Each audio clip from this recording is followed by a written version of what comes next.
wide open. Moment is broken. Never stopping, never slowing. Open. We know we are brighter than all the stars. As long as we're together, we'll stay young forever. We make the rules, break them when we want to. As long as we're together, we'll stay young forever.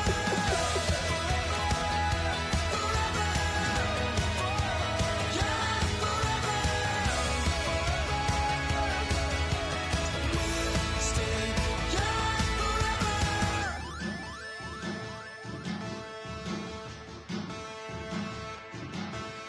There are men,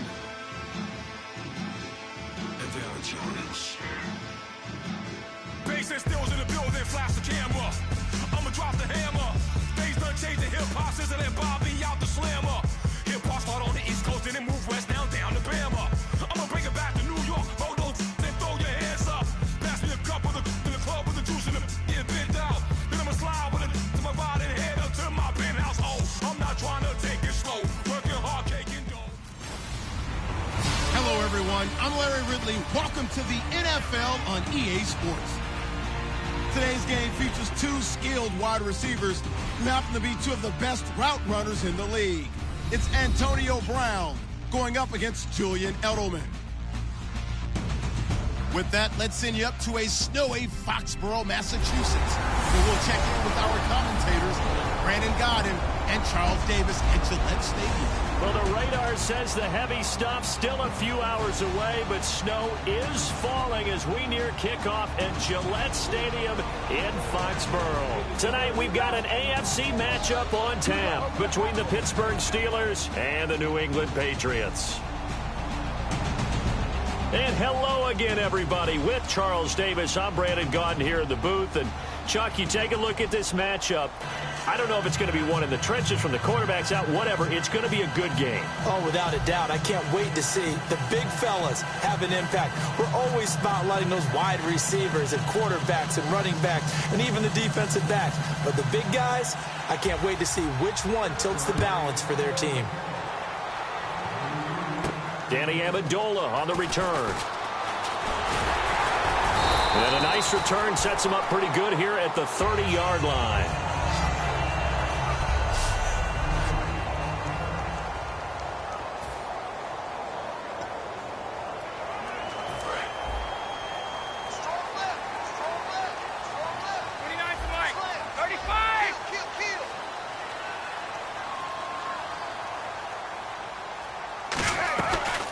Now a first carry for LeGarrette Blount.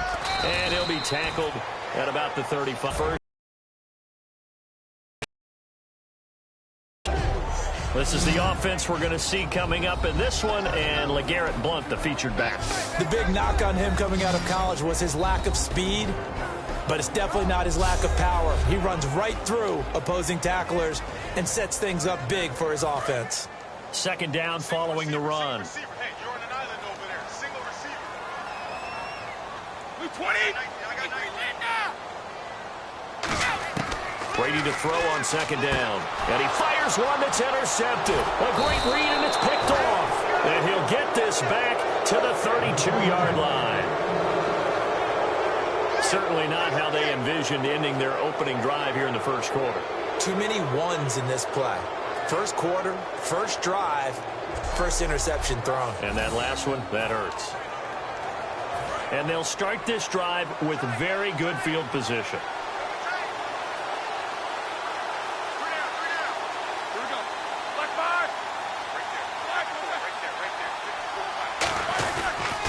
Now a carry for the former Michigan State man, Le'Veon Bell. And he is met at the line of scrimmage, and he goes down right there. That's going to go as a loss of a yard, and it'll be second down. The defense won that play so fast that I think if the running back even had time to notice if anyone was there, it was just a blink of an eye, and there was a loss on the play.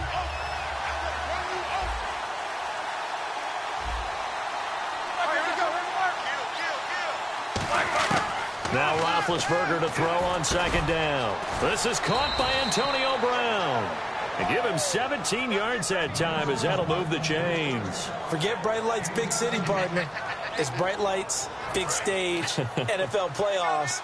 That's Antonio Brown. Antonio Brown likes all of that. 6 catches, 108 yards against the Chiefs. And by the way, tied an NFL record held by Larry Fitzgerald with his 4th straight postseason 100-yard performance. Pretty good. See? What did I say again? Bright lights, big stage, playoffs, Antonio Brown. We know it's not an easy job to go out and catch passes when people are trying to tackle you and knock the ball away. But the bottom line is, that's a pass he's got to have and a pass he should have caught.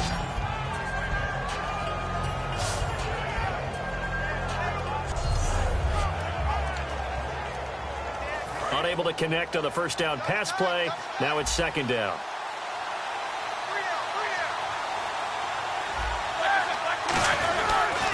Now Roethlisberger going to hand to Bell. And effective running here. He'll take it down inside the 10. Second down a little more productive than first. 7 yards on the gain. It gets him to 3rd and 3 now. So whatever happened to the old expression, he who hesitates is lost? Because when Le'Veon Bell runs the football, hesitation actually gains him a whole lot of yards. That was clever. 30 carries, 170 yards in the divisional round, following up 29 carries in the wild card round. He has looked so good. He really has great vision, incredible patience, but that's coupled with an offensive line that understands that and will hold blocks and seek more as they get downfield. You mentioned last week them having to hold blocks for Big Ben in previous years has helped Le'Veon Bell. I think it's helped all the way through. They were kind of used to it. And now they really respond to it because of the big plays Bell rewards them with. Getting your back involved, what's the importance there in the passing game? Well, oftentimes you can create mismatches because who's going to cover him? And you get him into space, which is where he likes to operate with the ball in his hands. Oftentimes makes people miss, gets that run after the catch, and off he goes. And into the end zone. Now Dion Lewis to return. And he'll make it across the 20. As his guys will set up shop at the 23-yard line. And here comes the Steelers defense making their way onto the field. Now the interception for them the last time, and that turned into 6 points. You think during their break they reminded the offense that, hey, we helped you guys Remember out that a little guy? bit. Oh, he can't get away, and Brady will go down. The safety blitz turns out to be a great call defensively as they sack him for a loss of 9. And their inaugural sack of the game coming from an unlikely source. You mean it wasn't a linebacker? It wasn't a defensive end? Yeah, that's a surprise for the offense. That's not what they normally get when they think about pressure.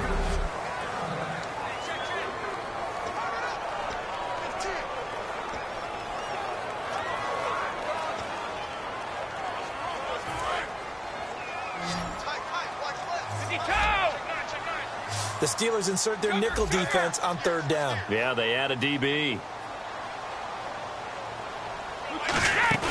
Now a play fake. Brady. And he takes a shot on the release as this will be incomplete. The wideout Chris Hogan, the intended receiver. And 4th down coming up. Not too many things get to a quarterback of this magnitude, but I think it's safe to say that pressure can get to any quarterback. Now, he's obviously a great franchise quarterback, but felt the pressure, threw it incomplete. And he'll get this away into the icy winter air. Now Brown. A good return there, call it 13 yards. And the Steelers will go on offense here, 1st and 10.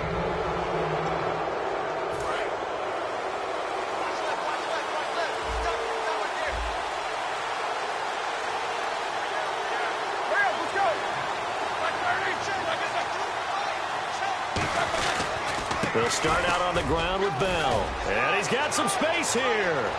Past the 20. And into the end zone. Touchdown, Pittsburgh.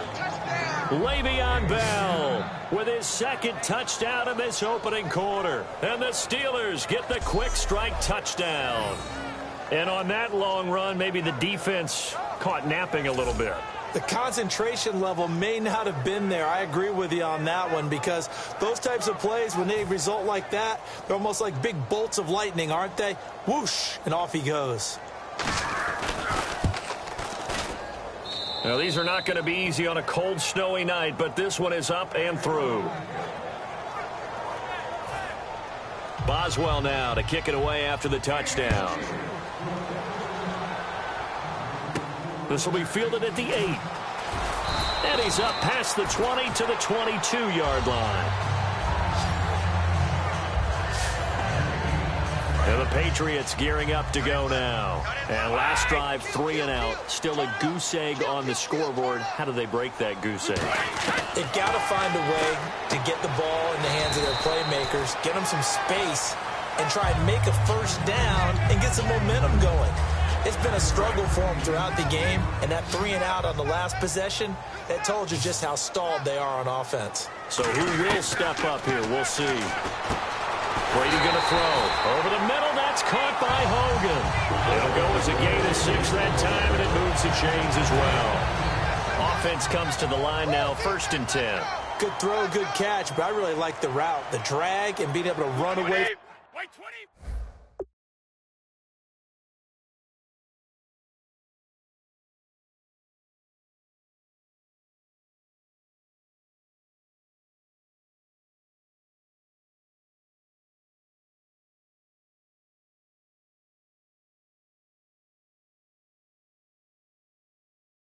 Defenders hard to stick with them for that long. Yeah, better against man than zone. And no escaping this time as he'll go down. They got him for a sack. A well-designed corner blitz that gets him for a loss of 8 yards. Okay, was it a breakdown in protection? Did the running back not pick him up?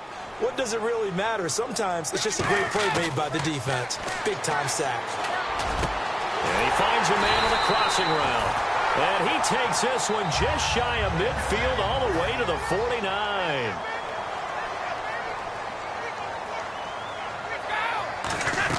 Brady now on 1st down. A hit as he throws there, incomplete. LeGarrette Blount was the intended target. That'll bring up 2nd down. So the incomplete pass brings up 2nd down. It's a tried-and-true formula, and I don't think it'll change for as long as we play football. If someone's trying to throw the ball and you can put pressure on them and make it tough, that's only going to help your defense. Yeah, he's since being hurried. He got rid of it before taking the hit, but incomplete. Well, the strategy was evident there. Get it to your tight end and make it a one-on-one play with a cornerback. Who's usually going to win that one? The tight end, but not there. Not in this situation. How about the corner defeating that logic and making a really nice tackle? It's a loss of a full 3 yards.